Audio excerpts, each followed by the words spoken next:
Welcome to Ready to Mosh, a podcast all about rock, metal and alternative music. I'm Kev P. And I'm Jem G. Each episode will bring you the latest news, talk about new releases and review gigs and festivals that we've been to. There'll be a smattering of guest interviews and a lot of random chat. As well as a podcast, you can also find us on Twitter and Instagram. Just search at Ready to Moshcast. Hello and welcome to episode 56 of Ready to Mosh, and it's a special guest episode today. We have got Nina and Shem from Lowen on the podcast today.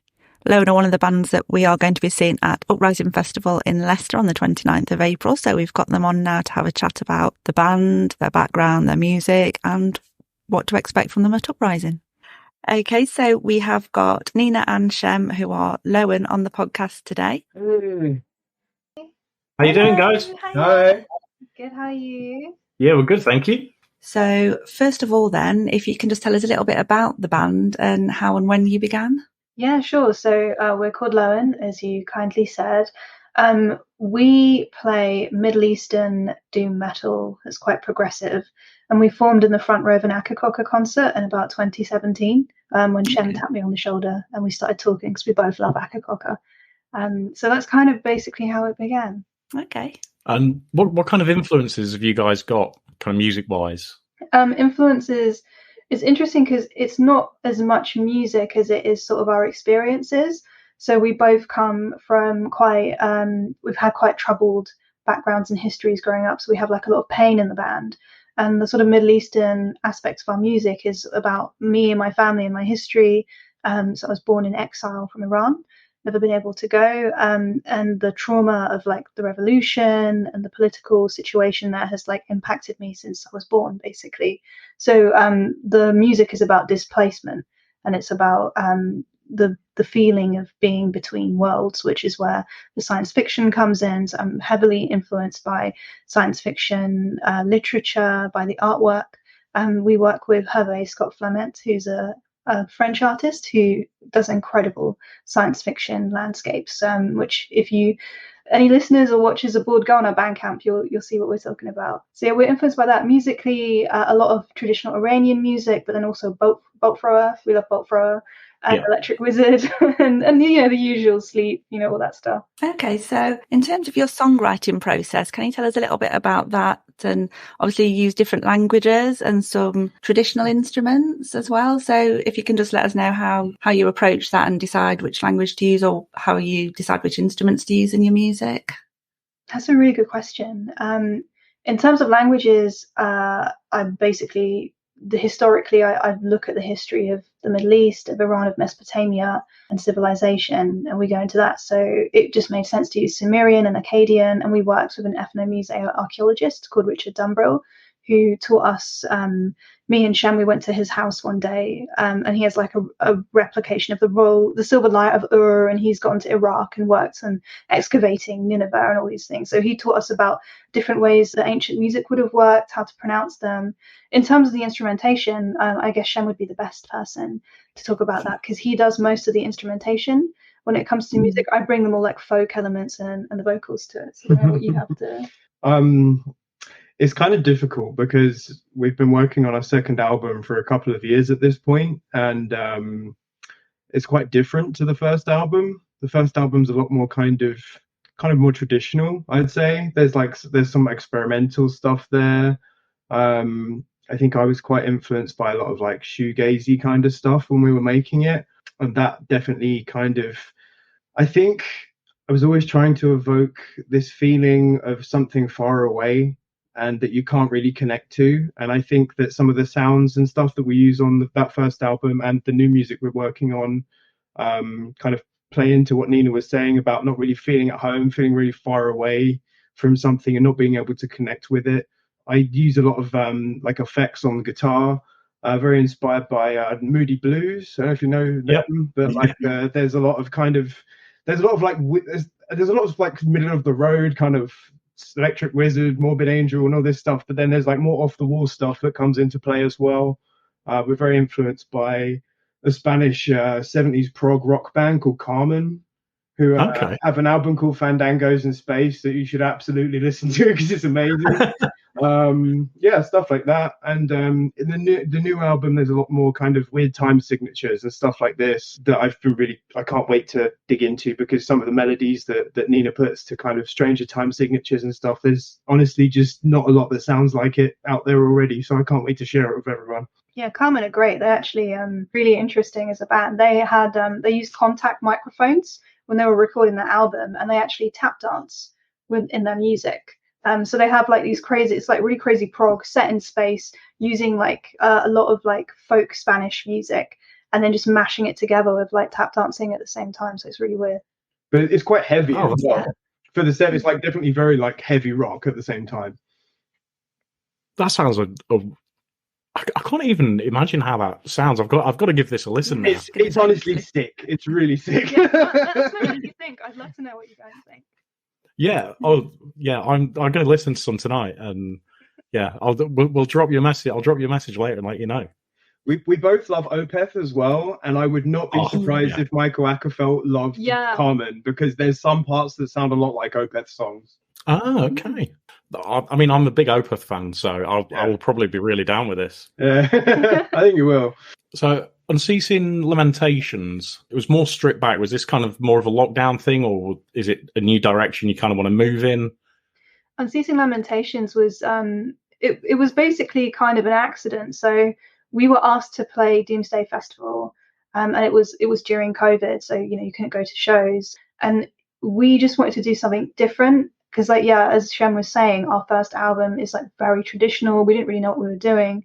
But by this point, we wanted to play something that wasn't the first album. And we had the idea of improvising, basically. So the 2 of the 3 tracks on that record are fully improvised. And I was working with Richard Dumbrell to like look at all this ancient Sumerian and Akkadian poetry, which is so beautiful. And I'm very influenced by that poetry when it comes to writing lyrics for the next album. So basically, I transcribed all this poetry and arranged it, and then we turned up at Brighton at the Green Door store, and they just hit record, and we did it. And at the end we did. It was really crazy. I had no idea. We just did not know what was going to happen. And basically in Makam music, which is Middle Eastern music, that's kind of what happens. You have basic structures that you improvise around, and that's like the beauty of that music. I think it's very unique, and it was a really unique opportunity to capture what that's like, because when we play live, we always end our set with a jam, basically. So we don't know what we're going to do, we just do it, and it tends to be one of the most exciting parts of when we play. Oh, wow. I love that idea, just finishing with essentially something that each live show that you do, it's going to be something different for somebody else. Yeah, totally. So you've mentioned you're working on your second album. Have you got a timeline for when you're planning to release that? And will we hear anything from that at Uprising? You might. So basically, we have a producer we want to work with. So we're basically waiting for him to be ready to go in the studio. We've done all the instrumentation for the demos. We've fully demoed 1 track, which we might perform at Uprising. Basically, this album is extremely complex. So we're now playing to clicks, which we've never done.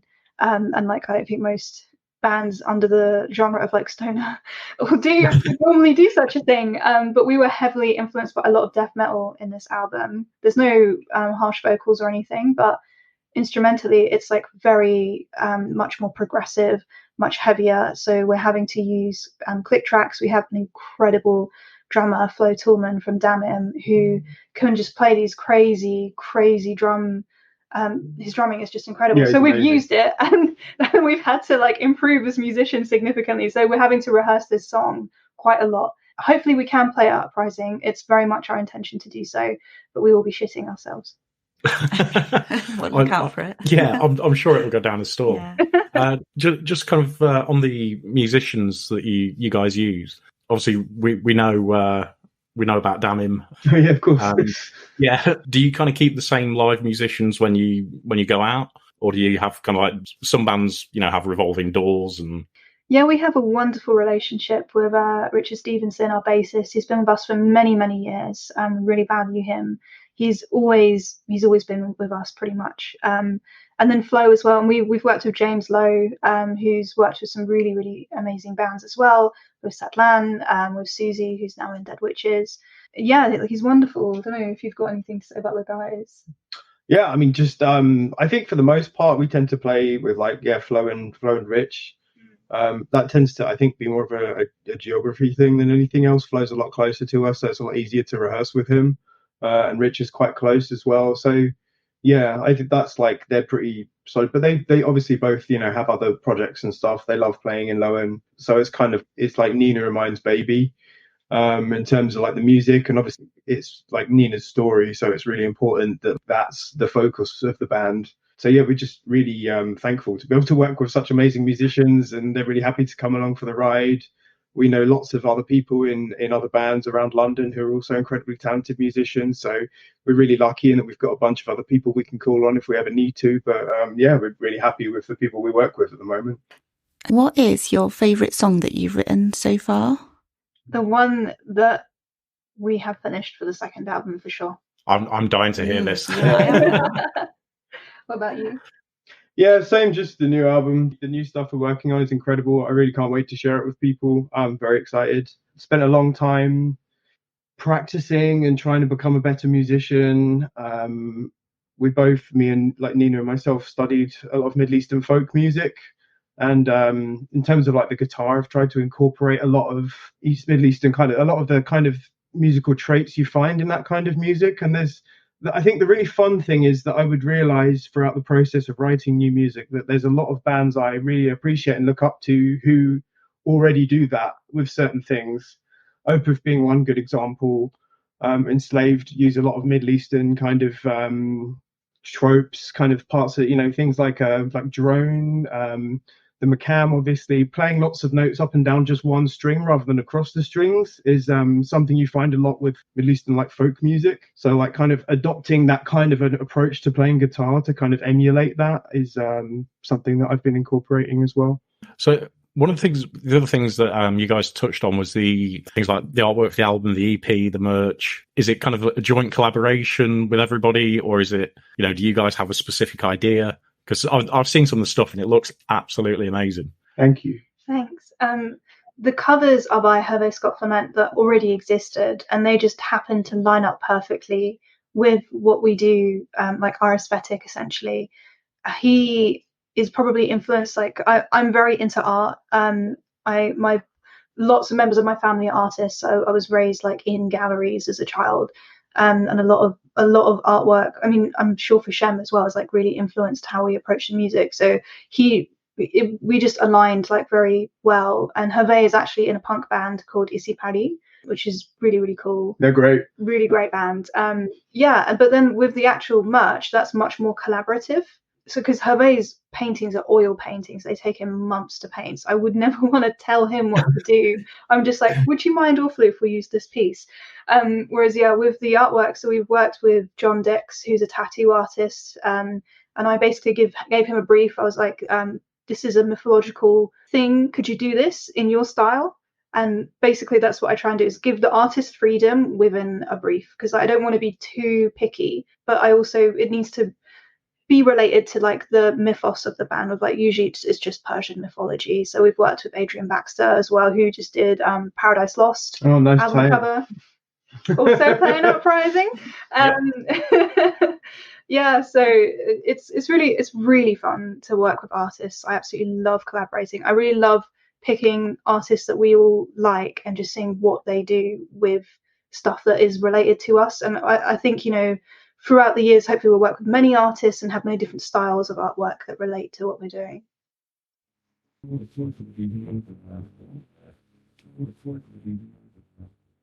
Right. Are we ready for the quickfire round? Yeah, the quickfire round. So with the quickfire round, don't kind of think too much about it. Just, whatever springs into your mind, just go with that. Okay.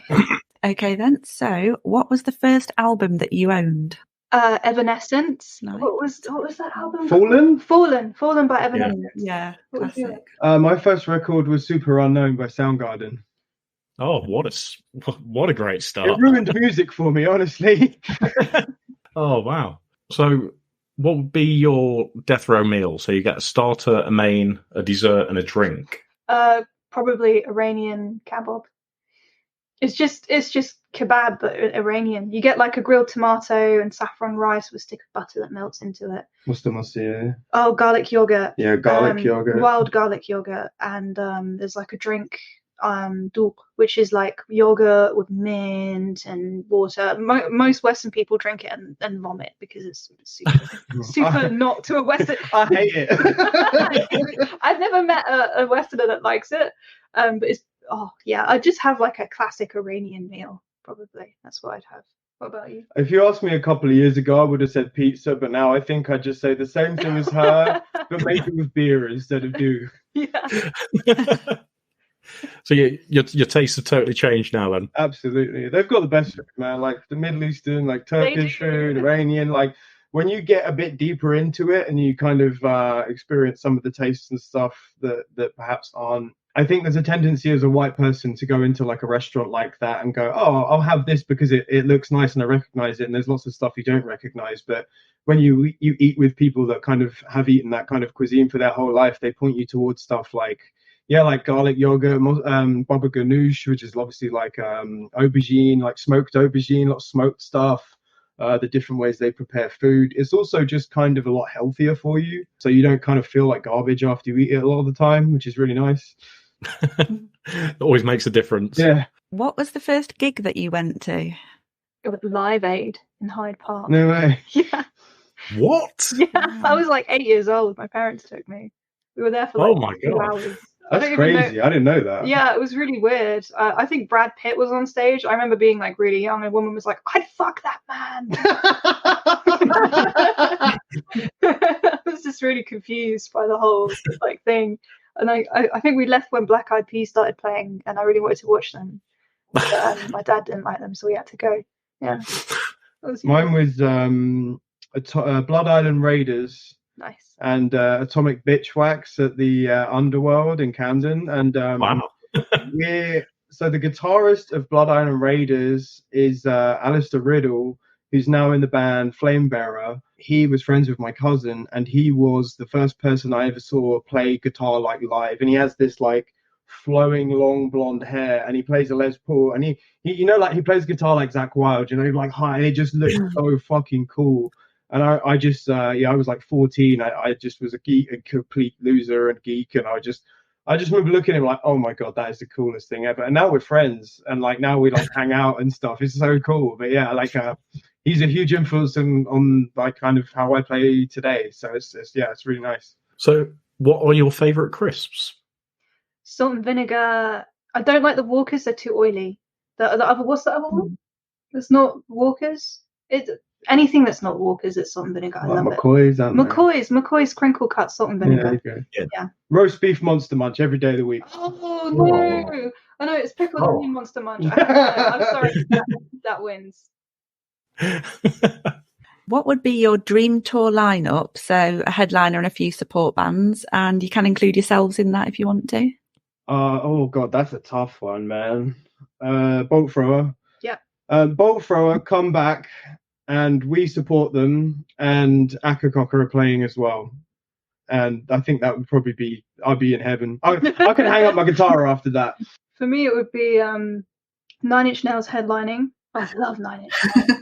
They made me decide to just do music. 9 Inch Nails headlining, followed by Killing Joke, followed by...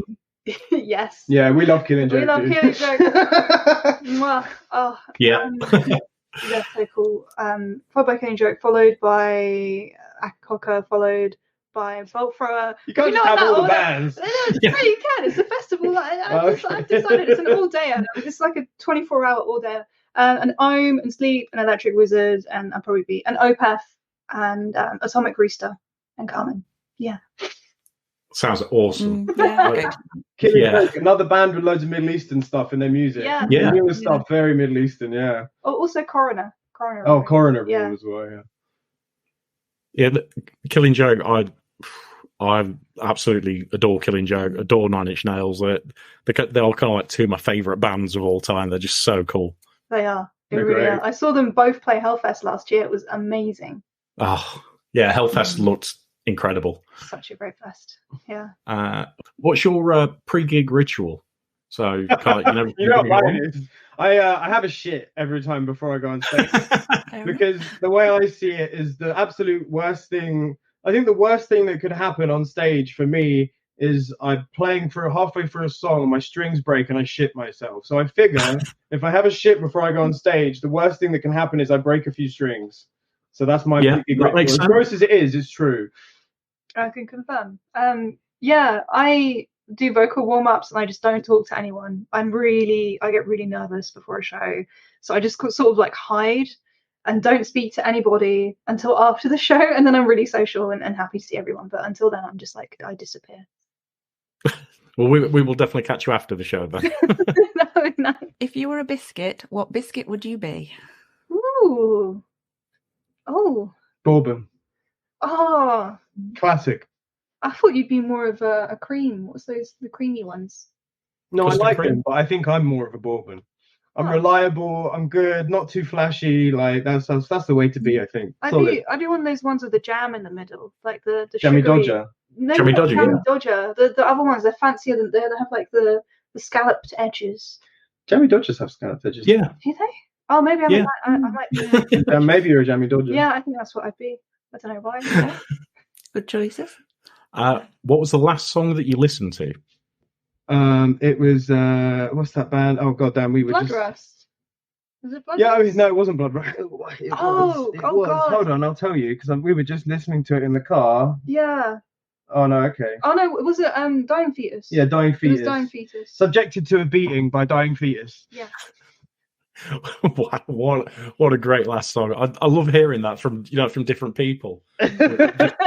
It's such a good song. It's a masterclass in like the management of energy and like the to and fro.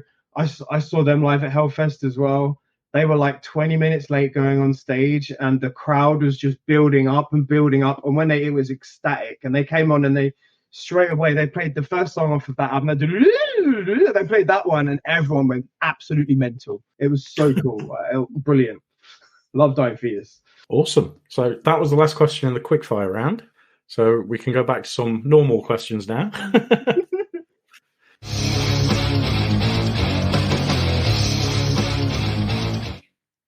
So obviously we know that you're going to be at Uprising Festival. Have you got any other live dates planned for this year?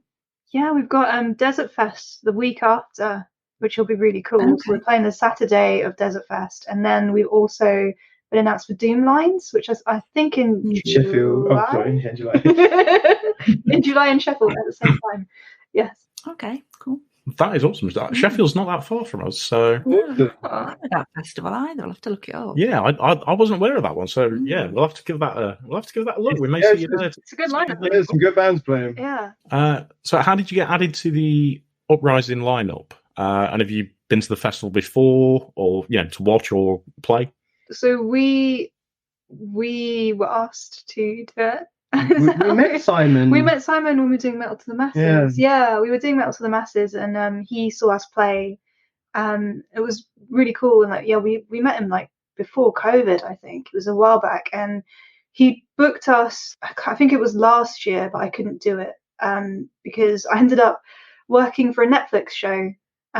So he very kindly was okay with me not doing Uprising so that I could go and be on TV, which was very nice of him. So now we're doing it this year, which is really cool. Yeah, he's a really nice guy. When I met him, he was really lovely, and he's really friendly, and just love his energy. And it's I've not been to Uprising before, but I'm really looking forward to kind of experiencing it and kind of getting to. I've not actually been to Leicester before either, so that'd be really cool. I'm so excited! It's such a good lineup. Yeah, the line. I mean, the lineup is just perfect. Yeah. There's for the venue, the bands that play in it's going to be great. I'm hugely influenced by Paradise Lost as well, so I'm really hoping I'm going to get to meet those guys and shake their hands and say hi. I'm a massive fan because it's true. Like I think they're incredible. Weirdly, we've been watching live music. I've been watching live music for almost like 30 years, and between us, neither of us have actually seen Paradise Lost. Oh, We don't know wow. how we've managed to miss them every single time. Wow. You're going to get to see them for the first time. Yeah. You know what's funny is we played Bloodstock not last year, the year before, I think. Yeah. And when we played on the Jaeger stage, which is like a little one out in front of the main stage, Yeah. but we played directly after Paradise Lost. And because the timing was a bit out, we went up. Paradise Lost started a bit later, so we couldn't start. They wouldn't let us start our set until they finished, obviously, because the main stage is just going to drown out anything else. But yeah, I got to sit on stage like with my guitar and watch a Paradise Lost set, which is just amazing. It was really strange. It was really great feeling. It was so cool. Yeah, it was awesome. Yeah. So carrying on with the Uprising lineup then, will you get a chance to watch any other bands while you're there? And is there anyone in particular that you're looking forward to seeing if you do? Defo, Paradise Lost, Damon. We've got to see Damon because our drummer's playing. They're our boys. Damon. I'm excited to see Combi Christ. I used to listen to them when I was a teenager. I never saw them live. I'm really curious as to how it will feel to see them. It's really cool to be on a lineup with them as well, for the same reasons as it's cool to be with Paradise Lost. I mean, the whole bill is just stacked, so we're going to try and catch as many bands as we can. Yeah, definitely. I can't wait. Yeah, we're going to be doing the same thing. We want to watch every single band if possible. It's going to be so good. Yeah. So finally, why should people come and watch you at Uprising? Kind of give us a great reasons to come and watch you guys. We promise we'll be really good. You will be surprised, pleasantly, hopefully, and it will be different. So it'll be a good palate cleanser between all the different bands, because we're very heavy, but in a way that probably people haven't experienced before, I'd like to think. But, come and, I don't know. It's really hard to sell yourself, I think for me, we're first, right? Are we? Yeah, I think we're first. So I think the thing is, you want to come and watch us, because if you don't, if you come a bit later, you're going to just hear loads of people saying like, oh, did you see Lowen? And they're going to, if you missed it, you're going to feel really stupid. So that's basically it. That is a great response. Yeah. I mean, it's up to you, really. If you feel like it, come and watch us. We'd love to see anyone. And, we're really social after the shows as well. So if anyone wants to come and talk to us, we're always happy to talk to anybody. If anyone has any questions about the music or the history, any of it, like, it's always so nice when anyone takes an interest. Well, I'm sure we will be looking out for you as soon as you guys have finished your set and you managed to unwind a little and there's no nerves anymore. Yeah, when he's had his shit and I've had the warm-ups, we'll be ready to say goodbye. Yeah. Right. Well, thank you, Nina. Thank you, Shem. It's been an absolute pleasure to talk to you. We can't wait to see you at Uprising. I just know it's going to be an epic show. So thank you very, very much for coming on. Thank you so much for having us. It's been a pleasure. Thank you. Well, hope you enjoyed that interview with Lowen. Thank you for listening. We had a great time chatting with them. As always, you can find us on Twitter and Instagram at Ready to Mosh Cast. And we're on Facebook, TikTok and YouTube at Ready to Mosh. So give us a share, follow, 5 stars on whatever platform you're using. And of course, don't forget to check out Uprising.